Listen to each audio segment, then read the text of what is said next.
Good morning. I am here in Niangua, Missouri with Principal Margo Griffith. How are you? I'm good, thank you. How are you? I am great. So I know a lot about you. I don't think our people out there know a lot about you too. Give me a 30-second biography, starting with personal stuff and then going to professional stuff. Tell me about yourself. Okay, let's go in order. I'm a daughter, I'm a sister, I'm a wife, a mom, I'm an educator, I'm a friend, I'm a principal, Principal. Yeah. I used to be a principal too. Yeah, a good one. Thanks. Really good Thanks. one. That was 30 years. I just retired. 30 years. You graduated from I principalship? graduated from the principalship to the next level. Yes, it is. The next level. Yeah. So I asked Margo to be on my blog. She's the very first guest host I've got. I didn't know I was the first. You are the first. And so I'm in her office and I've set up my glam light. I got Glam and BAM. Yeah, you do. BAM stands for big ass microphone. That is. And you know, on YouTube they ask you if your thing is appropriate for kids, and now I'm going to have to say no because I said ass on the air. So we're recording these for August 26, 2024. I have some upcoming events. Labor Day's coming up. It is. And then Lindsay Peterson and Nathan Peterson are having their 1-year anniversary. And my daughter turns 13. Really? What day? September 3rd. 13 is hard. 14 is hard. 15. It's hard. Yeah, parenting, that thing. Yeah. Whew, it's a hard one. You have a son too, right? I do. He's 16. And he's a kickapoo? Yes. So my son is in the band. Yes. With your son. So Yeah. Joke of the day. Margo didn't have a joke, so I got a joke. Who won the neck decorating contest? No one. It was a tie. That's a good one. See what I did? It is a good one. I'm going to use that. Yeah. Feel free. I am. I'm gonna go. Weird facts. Scotland chose the unicorn as its national animal. I didn't know that. In Celtic mythology, the fictional creature is connected with both chivalry and dominance, as well as purity and innocence. So there you go. There's something you probably didn't know, that the national animal of Scotland is the unicorn. So I added to this, since I have a guest, your personal Mount Rushmore. You know what Mount Rushmore is, right? Yes, I do. The big mountain with the presidents. Yeah. So if you had to choose your 4 people for your Mount Rushmore, here are the categories. Give me one edu hero, someone who maybe has written a book or you've seen speak, one of those famous education people, one colleague, one mentor, and one non-educator. So pick for me your Mount Rushmore, your educational Mount Rushmore. Okay, this is really hard and I have to do it in a really fast time. Okay, so my edu hero would be the ultimate teacher, would be Jesus. Okay. So that would be that. I'm gonna skip colleague for right now because I gotta think about it a little bit. Mentor would be my mom. Okay. Huge mentor. She's an educator, and and then non-educator. My husband. Okay. Yeah, he's non-educator and colleague. Circling back to colleague. I'm gonna put, can I put a 2 and 1? Can I combine them? Hey, we make our own rules here. Okay, I'm gonna put James and Kirk because they were 2 my former principals. Yes. And they're kind of mentors too. Yes, they are, Yeah. and they were also my partner in crime, and I spent a lot of time with them. So that's James Grandin and Kirk Slater. Yes. The Kirk Slater. The Kirk Slater. The Kirk Slater. The Kirk Slater. Yes. Awesome. Also, both equally pains in my rear. Yeah. I can see that. I can see that. I mean, but they grew me lots, and they were wonderful colleagues. Yeah. So. Awesome. Quote of the day. My screen's going black. Quote of the day. This quote comes from Joe Sanfilippo, and it's, every single time you connect with someone in your school or community, you are either building or killing the culture. So every interaction is super important, and that's kind of leads into our like mini topic we're going to talk about today, and that is trust. Last time I talked about good first impressions, building relationships, and having clear expectations. Well, none of that happens without trust. Trust is kind of the cornerstone of, I wrote it down here. Trust is the cornerstone of how people will view you as a leader. So be real, listen to people, and be clear. So a little bit about trust. What is trust? What does that mean? It's not something that we measure. You know, in a previous district that we both worked for, they had panorama data, and they would measure things, right? They did. And so that was fun. Did you enjoy that? It was such a good time. It was such a good time. Such a good time.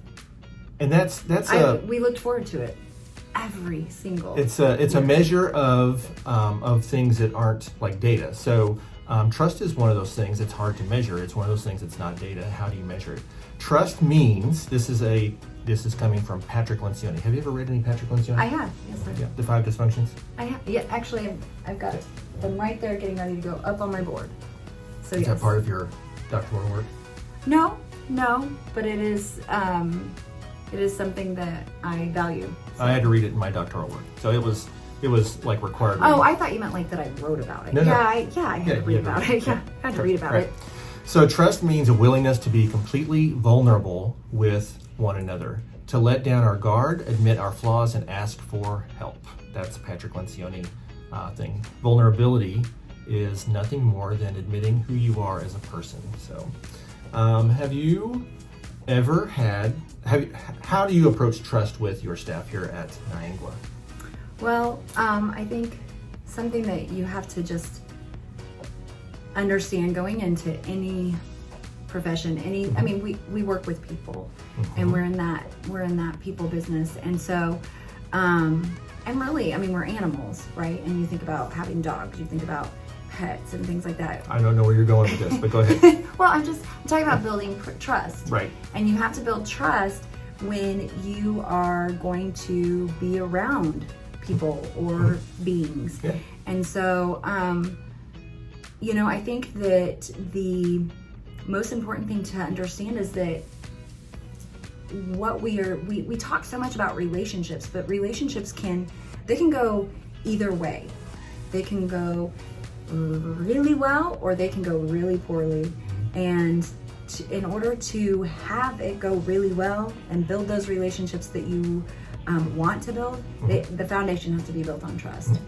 And I think that Patrick Lencioni is absolutely correct when saying it starts with vulnerability and making sure it's the first dysfunction. It's number one. Yeah, it's number one. And just being open and honest about who you are. And I think that, you know, what I told my staff and the people that I get to work with every single day is that, first of all, I'm going to mess up daily. That's probably. vulnerable, telling them that. I am. Yeah. And I tell the kids that too. Listen, I'm going to mess up every day. I'm going to rely on them to grow me, to let me know when I mess up. Sorry, my chairs are, sorry about that.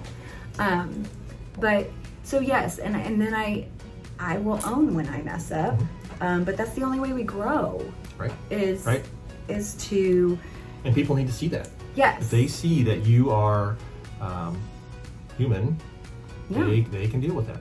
And I just ask them to respectfully, you know, let me know, and tell me when I've done something wrong, or and also I think true to relationships is presuming positivity and letting them know, hey, I'm always going to presume positivity in you and everything, and I would like you to do the same. And that's part of that, just being transparent.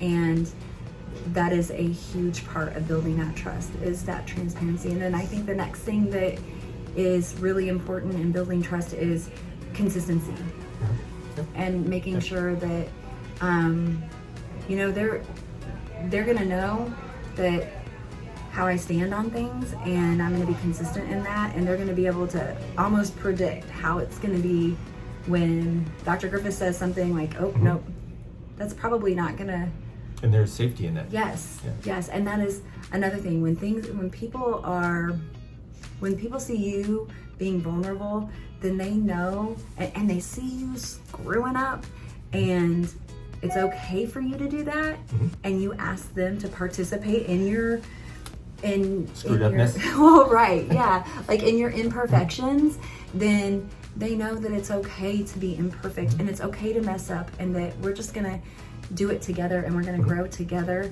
And then therein lies that not just trust, but because of trust, you have the safety. Right. So I think what we got to through all this is that you just got to be a real person. I mean, you're not superhuman. You're going to make mistakes. Your people need to see that you make mistakes. You need to own when you make mistakes. I always like to, when I started a new school, develop some common things to be vulnerable about. And my teachers could tell you that I almost always started off with a sentimental item piece where we sat in a circle and we all brought a sentimental item and talked about it. And always people always learn things about people they didn't know. And then I also always did like personality type inventories, and we're going to talk about the Colby at some point because you say you've done it. I have done you're it, gonna but do I it need to again. do it again. Yeah, it was a long time ago. Yeah, it shouldn't change. It should be the same. Anyway, both of those things give people an idea of where you're coming from, and that's important. So let's see. We talked about what it is. We kind of talked about what it looks like. How do I do it? That's what we're talking about now. Be vulnerable. Tell people your story. Be real. Be an authentic person. Be present when you're with your people. Know them. Learn about them. Their families, likes, dislikes, and share your leadership.